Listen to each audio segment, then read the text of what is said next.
우리 인간은 누구나 피할 수 없는 필연적 관계를 가지고 세상에 온다. 그렇게 말씀드릴 수 있습니다. 이 필연적이라는 말, 우리 젊은이들은 조금 어려울 수 있는 단어인데 영어로 inevitable 그러죠.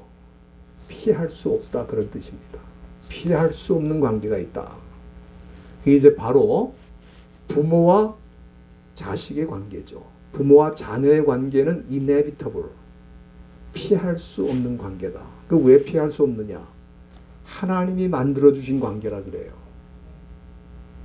하나님이 만들었어요. 그 관계를. 그래서 이 세상에 태어난 사람들 중에 자녀가 없는 사람도 있을 수 있습니다. 그렇죠? 또 형제나 자매가 없는 사람도 있어요. 자녀가 자기 혼자라. 예? 독자인 사람들은 형제가 없잖아요. 그러니까 형제도 없을 수 있고 또 자녀도 없을 수 있는데 부모가 없는 사람은 하나도 없는 거죠.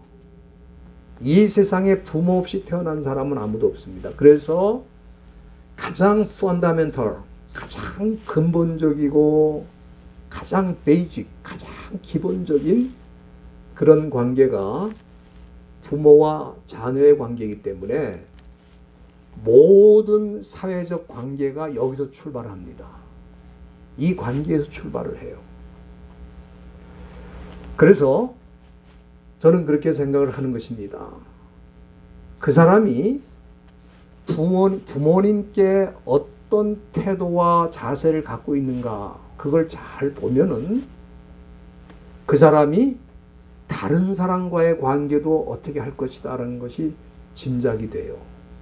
또 그가 부모님께 하는 걸 보면은 그가 하나님께도 어떤 모습으로 신앙생활을 할 것인가, 이게 다 들여다 보인다 그렇게 생각합니다.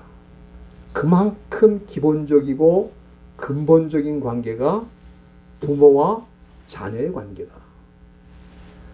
우리가 성경을 보면 십계명이란 말씀이 그 출애굽기 20장과 신명기 5장 두 군데 나와 있는데 이 십계명 우리가 잘 살펴보면은 저는 성경 전체를 잘 요약한 말씀이다 그렇게 생각이 돼요.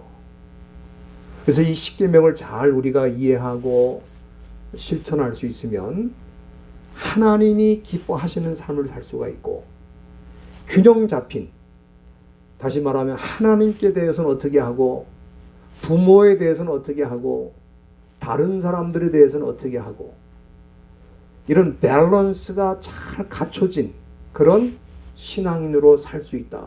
그래서 우리 십계명을 어떤 사람들은 율법이라고 무시하는 사람이 있는데 사실은 십계명은 우리 신앙생활의 근간을 이루는 아주 중요한 말씀이라고 저는 생각이 됩니다.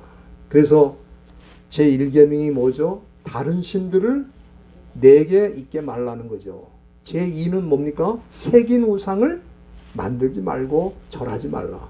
제3은 여호와의 이름을 망령되게 일컫지 말라. 제4는 안식일을 기억하고 거룩히 지키라. 그래서 이 1계명부터 4계명까지는 하나님과의 관계잖아요. 그래서 대신 관계라고 그러죠. 하나님과의 관계가 어떤 관계여야 되느냐 하는 것이 들어가 있는 말씀이고, 제5계명은 내 부모를 어떻게 하라? 예? 공경하라 그랬죠. 공경하라. 그래서 이 10계명의 그 중간에 부모님께 대한 계명이 들어가 있는 거예요. 그 다음에 제6계명은 살인하지 말라, 제7은 간음하지 말라, 제8은 도적질하지 말라, 제9는 내 이웃에 대해서 거짓 증거하지 말라. 그리고 제10계명은 마지막 계명은 내 이웃의 집을 탐내지 말라.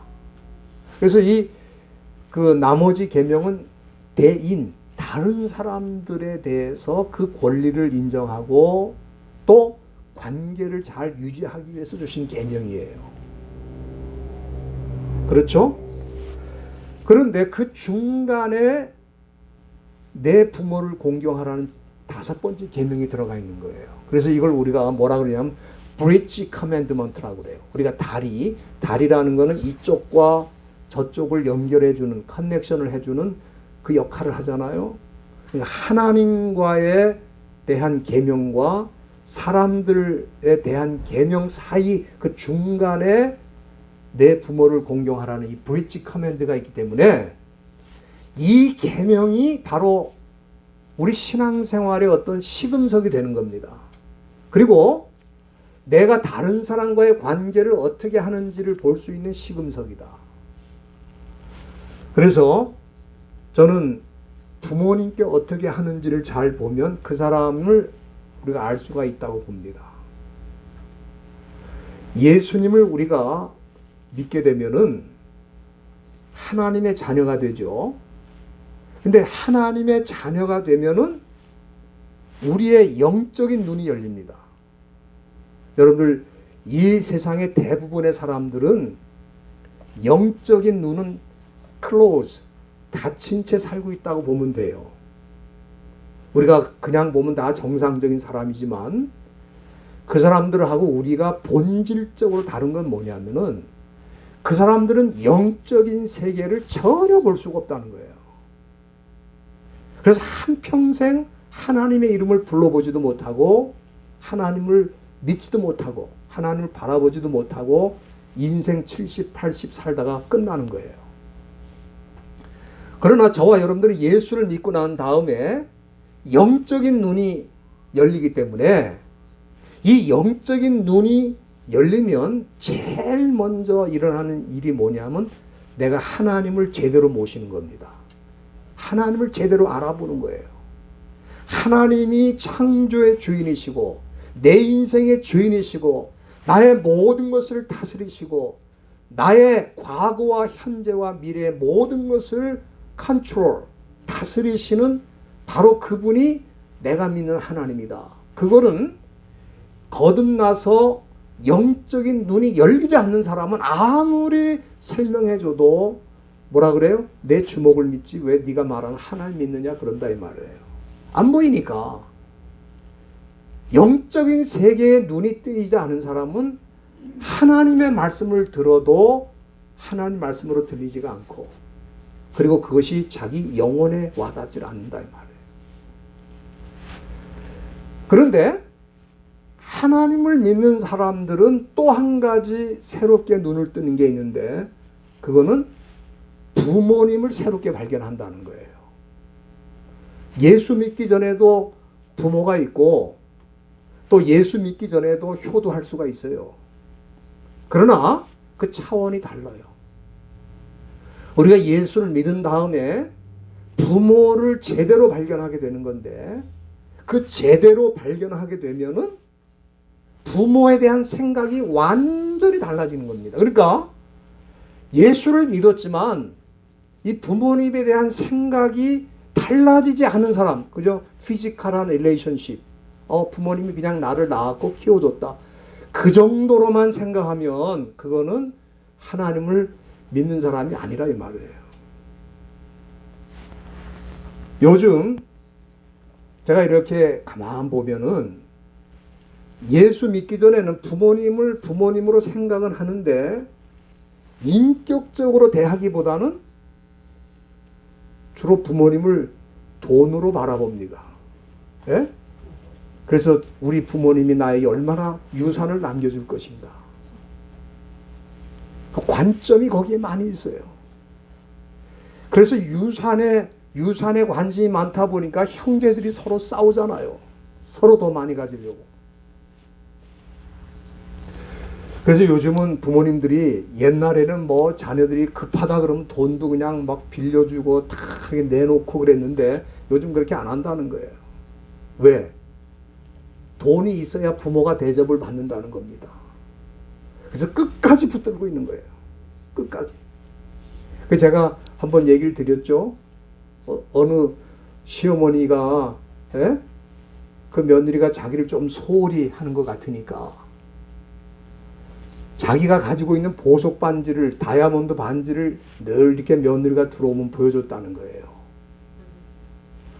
그래 그 다음부터 대접이 완전히 달라졌다는 겁니다. 에? 혹시 그게 나한테 올까 해서. 그래서 이 세상에 그 살아가는 모습을 보면은 물론 뭐 부모에게 나름대로 뭘 한다고 그러긴 하지만 제가 보기에 부모님을 새로운 시각으로 보질 않는다 이 말이에요. 그 새로운 시각이라는 건 뭐냐면은 하나님께서 보여준 시각으로 부모를 보는 걸 말하는 거예요. 일반적으로 얘기하는 부모의 관점이 아니고 하나님께서 보여주시는 그 부모에 대한 시각이 형성이 안 돼 있다. 그러면 아직 나는 하나님을 제대로 믿는 게 아니라 이 말이에요. 오늘 본문에 보면은 성경이 보여주고 하나님이 보여주시는 부모에 대한 우리의 태도가 어떤 것인가 하는 것을 말씀해 주시고 있는데, 먼저 6장 1절에 보면은 자녀들아 너희 부모를 주 안에서 순종하라 이것이 옳으니라 그랬어요. 여기 옳다는 말이 나와 있는데 헬라 말로는 디카이오스라 그럽니다. 이 디카이오스라고 하는 거는 우리 영어로 에퀴터블이라고 그러죠. 에퀴터블이라는 게 무슨 뜻이냐면은 그거는 정당하다, 공정하다 그런 뜻이에요. 에퀴터블이라는 말이에요.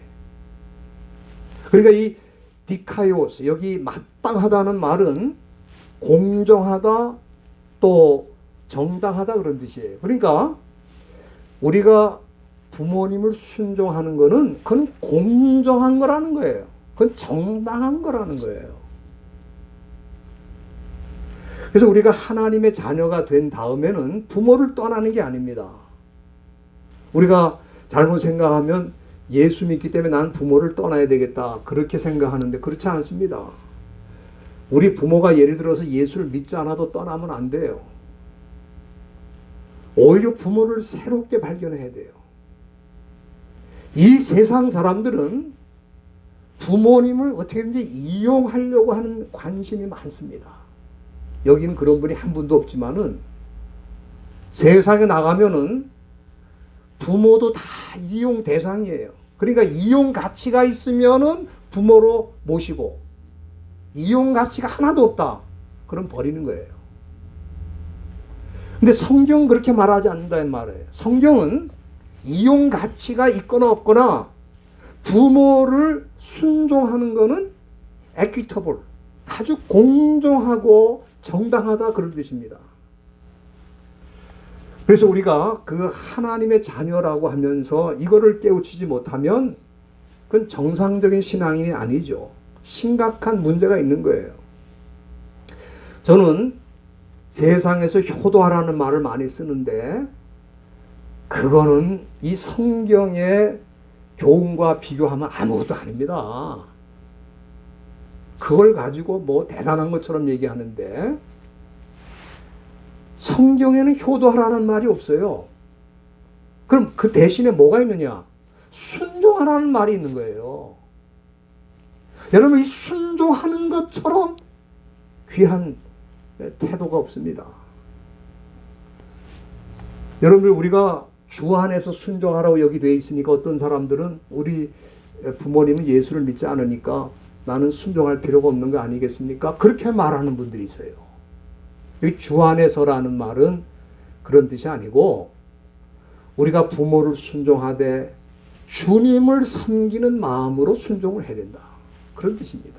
여러분들이 누가복음 2장 51절 말씀 한번 보시길 바랍니다. 거기 보면은 우리 예수님이 어렸을 때의 모습이에요. 어렸을 때의 모습인데 이거를 다른 복음서에는 거의 기록이 없는데 이 누가만 아마 누가가 의사라 그랬는 것 같아요. 어렸을 때 모습을 많이 기록을 하고 있는데 여기 한번 보시기 바랍니다. 51절에 보면은 뭐라 그랬습니까? 예? 예수님이 어떻게 했다고 그랬어요? 한 가지로 내려가사 나사렛에 이르러 순종하여 받드셨다. 여기 순종하여 받드셨다는 말이 나오니 순종하다는 말이 후포타스라는 말입니다. 우리가 야고보서 강의 말씀을 들을 때 이 후포타스라는 단어를 들었어요. 야고보서 4장 7절에 보면은 너희는 하나님께 순복하라 그랬는데 이 순복하라는 말이 바로 후포타스예요. 이 후포라는 말과 타소라는 말이 합쳐진 그런 단어인데 후포는 뭐냐면 어디 아래 언더라는 말이고 타소는 명령하다. 예? 이 군사적인 용어입니다. 타소는 명령하다는 뜻이에요. 그러니까 명령 아래 들어가는 걸 말하는 겁니다. 누구 아래 있다는 뜻이죠. 그러니까 이 순종하다는 말은 뭐냐면은 자녀들은 부모 아래 있다 그런 뜻입니다. 누가 그렇게 했냐 이 말이에요. 예수님이 그렇게 하셨다는 거예요. 예수님이 공생애를 시작하시기 전에 부모에 대해서 어떻게 생각했냐면 순종하여 받드셨다. 이 짧은 한 구절이 기독교인의 효의 전부를 담고 있는 거예요. 그리고 이 부모를 받들어 순종하던 그 자세가 십자가를 지는 그 희생의 정신으로 이어진 겁니다. 그러니까 우리가 이 순종하다는 말은 부모 아래에 있다는 뜻이고 이 부모 아래에 있도록 누가 그렇게 정하셨느냐? 그걸 하나님이 정하셨다 이 말이에요.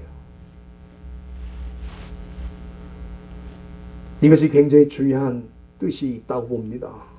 오늘 가정에서 많은 문제들이 일어나고 있는데 그 이유는 뭐냐 하면은 이 자녀들이 지나치게 공주님, 왕자님이 되다 보니까 부모들 아래에 있질 않아요, 자녀들이. 지금 웬만한 집에 어느 식당에 갈 때 누가 결정합니까? 애들이 결정하는 거예요, 어디를 갈지를. 그 왜 그래요? 그 애들이 그 집의 왕자님이고 공주님이기 때문에 결정권이 자녀들한테 있어요. 그리고 부모님에 대한 얘기를 자녀들이 듣질 않아요. 왜? 내가 당신보다 더 많이 알아. 내가 엄마보다 아빠보다 더 많이 알거든. 그래, don't preach. don't preach라는 게 뭐야? 나한테 설교하지 말라 이거야. 내가 다 아니까. 그러니까 뭐예요? 가정에서 자녀들이 다 누구 위에 올라가 있어요? 부모 위에 올라가 있는 거예요. 그러니까 부모가 결정해도 그 결정 나하고 관계가 없고 부모가 말씀해도 그건 나하고 관계가 없는 거예요. 그게 바로 효가 무너지는 가장 기본적인 원인입니다. 그러니까 효도하라 그런 말 안 써요. 성경에서는 순종하라는 말이 효의 전부입니다. 순종하는 자녀는 부모가 무엇을 원하는지 잘 알기 때문에 자기가 어떻게 해야 될지도 다 알고 있어요. 그래서 요즘 물어보세요. 예? 그 부모님들이 뭘 원하는지, 선물 많이 갖다 주는 걸 원하는지 아니면 내 말 한마디라도 제대로 들어주는 걸 원하는지 한번 물어보세요. 둘 다 원하죠. 예. 요즘 그 한국의 통계를 보니까 선물 다 필요 없다는 거야. 그럼 현찰이면 된다는, 현찰이면. 뭐 이제는 선물 필요 없다는 거야. 다 현찰로 보내달라는 거, 온라인으로 통장에다가 은행으로 트랜스퍼 해가지고 돈 보내주면 되지. 뭐 사가지고 택배 이런 거 필요 없다 이거야. 그러나 성경은 이 세상에서 자녀들이 부모에게 할 수 있는 가장 좋은 선물은 부모님을 순종하는 거다. 그렇게 말씀하고 있어요. 그렇기 때문에 노인들이 왜 고독합니까? 자녀들이 다 있는데도 왜 고독하냐고요. 예? 그 고독한 이유가 뭡니까? 부모들 위에 다 올라가 있어요. 부모의 말을 들어줄 사람은 이 지구상에 아무도 없어. 그래서 외로운 거예요. 저는 그렇기 때문에 이 순종하라고 하신 이 말씀은 그야말로 하나님의 아이디어라고. 저는 이 부모와 자식과의 관계를 결정하는 가장 중요한 팩터가 그 자녀들이 부모님을 순종하느냐 안 하느냐 거기에 달려있는, 그게 무너지면 관계가 다 무너지는 거예요. 부모 자식 관계가 없는 거예요. 그렇기 때문에 너무 중요한 말씀을 우리에게 주신 것입니다. 그리고 오늘 본문 보시면은 두 번째는 내 아버지와 어머니를 공경하라 그랬습니다. 이 공경하라는 말도 참 귀한 말인데, 이게 티마오라고 하는 헬라 말인데, 우리 영어로는 honor 그렇게 말하는데, honor라는 거는 존경한다는 뜻이잖아요. 근데 헬라 말로는 티마오라는 단어 썼어요. 이 티마오는 뭐냐면은 상을 드린다는 뜻입니다. 상을 드린다. prize. 예? 상을 드린다 그런 뜻이에요. 그러니까 자녀들이 부모를 공경한다는 건 뭐냐면은 부모님이 하신 거를 인정하고 상을 드리는 거예요. 잘하셨다고 상을 드리는 거예요. 그게 공경하는 겁니다. 여러분들, 우리 대한민국이요, 3, 40년만 해도 굶는 사람이 거의 대반이었습니다.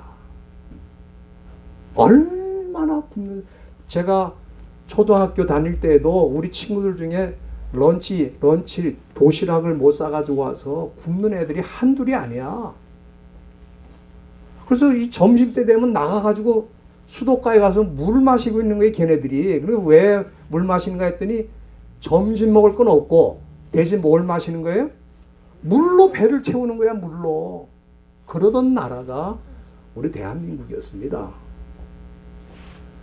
그런데 지금 이 부모 세대가 얼마나 땀 흘리면서 대한민국의 경제를 위해서 희생하고 고생했습니까? 그런데 그 젊은 세대가 그걸 깡그리 부정하는 거예요. 오늘 이 티마오라는 건 뭐냐, 공경하다는 건 뭐냐면, 사실은 그 티미오스라고 하는 형용사로부터 온 명사입니다. 이 티마오가. 이 티미오스는 뭐냐면은 가치가 있다, valuable 하다 그런 뜻이에요. 그러니까 부모가 한 일을 valuable, 가치가 있다고 인정해 드리는 게 공경하는 거예요. 공경하다 그러면 우리가 너무 거리가 좀 멀어요, 어감이. 그냥 존경한다는 뜻인가 보다. 그게 아니고 부모님의 가치를 인정해 주는 걸 말하는 거예요. 그래서 이 공경하다는 말을 히브리 말로는 카베드라고 그러는데, 카베드는 뭐냐면은 중히 여긴다, 무겁게 여긴다 그런 뜻이에요. 우리 카베드라는 말이 원래 우리 육체로 보면 간이라는 뜻입니다. 우리 몸에서 이 리버라 그러죠. 간처럼 중요한 게 어디 있어요? 그거 손상되면, 간이 손상되면은 우리 온 몸이 그냥 다 무너지는 거예요. 그러니까 이게 무슨 얘기냐면은, 가정에서 부모가 그 가치를 인정받지 못하면 그 가정은 무너지게 돼 있다 그 말이에요. 그래서 여러분의 가정이 무너지는 거는 그 가정의 부모가 가치를 인정받지 못할 때, 이 세상 사람들은 그 부모의 가치를 인정하지 않아도 그 자녀들만큼은 그 부모를 인정해 주시고 가치를 인정해 드리면 그 가정은 무너지지 않는 거예요. 그런데 나가서도 대접을 못 받는데 가정에서도 대접을 못 받으니까 그 가정은 무너진다 이 말이에요. 그런데 여기 보면은 우리가 이 부모를 공경하는 데 대해서는 어떤 컨디션, 전제 조건이 하나도 없어요. 그 왜 조건이 없느냐? 그건 창조의 질서이기 때문에 조건이 필요 없는 거예요. 부모를 왜 세웠느냐? 그건 창조의 질서로 세우신 거예요. 그렇기 때문에 이 공경한다는 건 사실 그렇습니다. honor, 세상에서 누군가를 공경한다는 것은 그래도 그 사람에게 메이저 포인트, 이 장점이 있어야 돼요. 그 잘하는 것도 있고 좋은 점도 있고, 칭찬할 만한 것도 있어야 우리가 공경을 하는 거지. 그냥 공경할 수 있습니까? 아무나? 그런데 부모에 대해서는 공경할 때 조건이 없다는 거야. 우리 부모가 어떻게 했기 때문에 나한테 잘해줬기 때문에 나한테 뭐 많은 걸 물려줬기 때문에 그런 조건이 하나도 없는 거예요. 그게 하나님의 창조의 질서라고. 그래서 저는 존경과 공경이 다르다고 늘 생각하는데, 존경은 내가 그 사람에게 좋은 점을 봐서 내가 그 사람 좀 안어하고 싶다 그렇게 생각이 되다가도 나중에 가만 보니까 그 사람이 그런 사람이 아닌 거라. 그러면 내가 공경하다가 그 공경을 거둘 수가 있는 거예요. 난 더 이상 공경 안 한다 그런 사람. 얼마나 가능한 거예요. 그러나 부모는 그렇지 않다 이 말이에요. 부모는 배운 것이 없고 가진 것이 없고 세상에서도 못나 보여도 다만 부모기 때문에 공경을 받도록 하나님이 창조의 질서를 세우신 것입니다. 그런데 오늘 본문에 보니까 2절에 이 공경하라고 해놓고 이거는 약속이 있는 첫 계명이다. 여러분 이 10계명을 다 보시면은 그 10계명에 프라미스 어떤 약속이 붙어있는 계명은 하나도 없어요. 근데 이 10계명 가운데 제5계명 부모를 공경하라는 이 계명에만 프라미스 약속이 붙어있다 이 말이에요. 그 약속이 뭐냐면 3절에 나온 대로 네가 잘 되고 땅에서 장수하리라 그랬어요. 여러분들 시편 73편 28절 한번 보시기 바랍니다. 시편 73편 28편에 보면은 참 귀한 말씀이 거기 나와 있습니다. 하나님께서 어떤 사람에게 복을 주시느냐. 한번 73편 28절 누가 한번 읽어 주실래요? 하나님께 가까이 하는 내게 복이라. 내가 주 여호와를 나의 피난처로 삼아 주의 모든 행사를 전파하리이다. 누구를 가까이 하는 게 복이라고요? 여러분 하나님을 가까이해서 손해볼 일이 하나도 없습니다. 예? 제가 참 안타까운 건 뭐냐면 이 세상 사람들은 하나님을 가까이 할 마음이 없잖아요. 왜 가까이 할 수가 없느냐. 그건 세상 지혜는 하나님과 멀리하게 만들지 가까이 하도록 하지를 않아요. 세상 공부는 많이 할수록 하나님과 가까워지지 않습니다. 그런데 성경은 뭐라 그러냐면 하나님을 가까이 하는 게 복이라고 그러잖아요. 똑같은 원리입니다. 부모는 가까이 할수록 복이 있는 거예요. 부모는 가까이 하면 할수록 자기가 수지 맞는 거예요. 여러분 한번 생각해 보세요.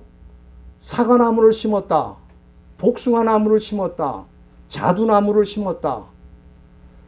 예? 오렌지 나무를 심었다. 그 과일 나무를 심으면 과일이 익은 다음에 어디에 떨어집니까? 다 그 나무 아래 떨어지는 거야.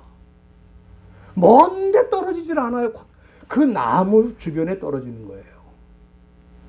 부모를 가까이 하면 할수록 그만큼 복을 받는 거고 그만큼 혜택을 누리는 거야. 그러니까 우리 이 시대의 자녀들이 참 조금 제가 볼 때 모자라. 왜 모자라느냐? 자꾸 무슨 독립하고 어디 먼데 가려고 그래. 그거 좋은 것 같으죠? 갔다 가도 내가 갈 때는 우리 부모님 그늘이다. 부모님을 가까이 해야 돼. 가까이 할수록 복을 받아요. 저는 그걸 제가 지금 이미 체험하고 있습니다. 가까이 하니까 복을 받더라고. 멀리 하면 복을 받을 수가 없어요. 그리고 여기 잘 되고 땅에서 장수하리라 그럴 때 우리가 물론 개인적으로 잘 되고 장수하는 것도 있습니다. 그러나 저는 이거는 하나님께서 민족적으로 주신 약속이라고 봐요. 우리가 이 이스라엘 백성들을 보면은 나라 없이 2000년 동안 살아온 민족입니다. 한번 생각해 보세요. 나라 없이 2000년을 살았다. 그러면 말을 유지하겠어요? 문화를 유지하겠습니까? 혈통을 유지할 수 있습니까?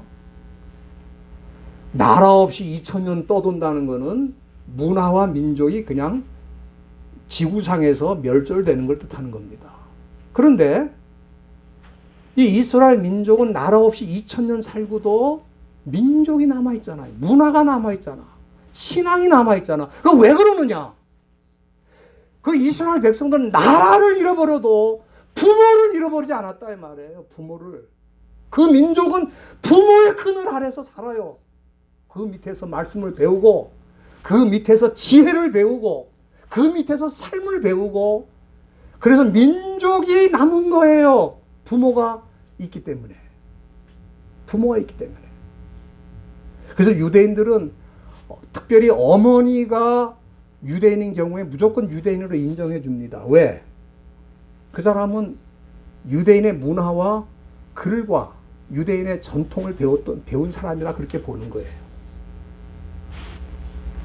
그러니까 이건 뭐냐면은 이게 장수한다 그럴 때 우리 사람의 수명이 길어지는 것도 포함되어 있지만은 민족의 수명이 길어지는 거예요. 이건 엄청난 복입니다. 그래서 우리 기독교인들은 뭐 세상을 떠난 다음에 부모에게 뭐 제사상 차리고 이런 거 안 합니다. 왜 안 하느냐? 그 제사상 차린다고 부모들이 와서 거기서 식사를 드시지 않아요. 자기들이 다 먹지. 그 누가 먹어요? 그 제사상 차려놓고. 자기들이 다 먹는 거 아니야.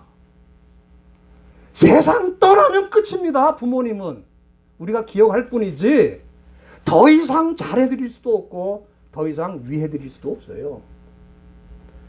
그러니까 살아계실 때는 함부로 부모를 대하다가 세상 떠난 다음에 제사상 차려놓고 효도를 한다? 그게 바로 결정적으로 우리 문화의 결핍입니다. 그러니까 이 제5계명 내 부모를 공경하라는 이 말씀은 부모가 세상 떠난 다음에 아쉬운 계명입니다. 슬퍼할 수밖에 없어요. 그렇기 때문에 기독교는 하루라도 살아계실 때 잘해드리라 이거예요. 하루라도 살아계실 때. 그리고 이미 내 부모는 다 세상을 떠났는데 어떻게 하면 좋겠습니까? 옆에 계신 어르신들을 내 부모로 생각하고 모시세요. 그러면은 부모를 잘 섬기는 자에게 주시는 복을 똑같이 주세요. 그 사람에게도. 예? 부모가 떠났지만 주변에 있는 연로하신 분을 내 부모로 생각하고 모시면은 그 사람이 약속을 똑같이 받게 돼 있어요. 하나님이 주신 약속을 똑같이 받아요. 그렇기 때문에 우리가 이 어버이 주일은 1년에 한 번씩 이렇게 꽃 따라드리는 날이 아니고 내가 부모에 대해서 어떤 자세로 살아왔나 이 자기를 한번 돌아보는 그런 계기가 되는 겁니다. 그래서 하나님이 정말 이 가족 관계를 만든 이 부모와 자녀의 관계를 만든 이 놀라운 영적 시스템에 대해서 우리가 이해를 하고 이 성경을 보면은 정말 부모를 통해서 자녀들에게 이어지는 게 너무 많아요. 제가 지난주에도 우리 부모님의 가장 중요한 사명 중에 하나가 자녀를 축복하는 거라고 했는데 부모의 그늘에서 부모의 축복을 받고 자라면 그 사람은 어디 가든지 귀하게 쓰임받는 사람이 되는 거예요. 그래서 오늘 두 가지 우리가 부모님에 대해서 어떻게 해야 되나 너무 하나님이 말씀을 많이 안 해주셨어요. 두 가지. 첫째는 순종하라. 두 번째는 공경하라. 이걸 잘 기억하고 무엇이 순종인가 무엇이 공경하는 것인가 이걸 잘 기억하고 부모님을 대하면 하나님이 그 사람은 반드시 복을 주시고 그 사람을 귀하게 사용하시고 어디든지 내놔도 하나님이 반드시 그 사람을 통해 놀라운 일들을 행하실 것입니다. 기도하시겠습니다. 하나님 아버지